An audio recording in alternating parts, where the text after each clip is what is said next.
ایک شخص تھا جو نکلا ایک اور سٹی میں جانے کے لیے، تو اللہ سبحانہ وتعالیٰ کو تو عالم الغیب و شہادہ ہیں، وہ جانتے ہیں راز کیا تھا۔ انہوں نے ایک فرشتے کو انسان کی شکل میں بھیج دیا کہ جا کے ان سے پوچھو کہ یہ کیوں جا رہا ہے، کیا کام ہے اس کا۔ تو وہ جو فرشتہ گیا انسان کے حلیے میں اور اس نے جا کے پوچھا کہ تم کیا وجہ ہے تم وہاں جا رہے ہو؟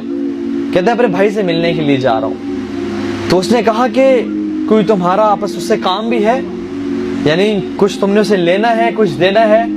کہتے ہیں نہیں، I just love him for the sake of Allah سبحانہ وتعالی، میں اسے اللہ کی محبت کے لیے ملنے جا رہا ہوں۔ تو اس فرشتے نے پھر اپنی آئیڈینٹی کو ایکسپوز کیا اور کہا کہ میں اللہ کا فرشتہ ہوں اور اللہ نے مجھے یہ پیغام دے کے بھیجا ہے کہ میں تمہیں بتاؤں کہ جس طرح تم اپنے اس بھائی سے محبت کرتے ہو، اللہ بھی تم سے ایسی محبت کرتا ہے۔ اللہ سبحانہ وتعالی الرحمن الرحیم ہے، تو وہ نا یہ جو محبت کا جذبہ ہے نا لوگوں کے دلوں میں دیکھنا چاہتے ہیں، اور نفرتیں، جیلسی کے جو فیلنگز ہیں ان کو بالکل دلوں سے نکال دینا چاہتے ہیں۔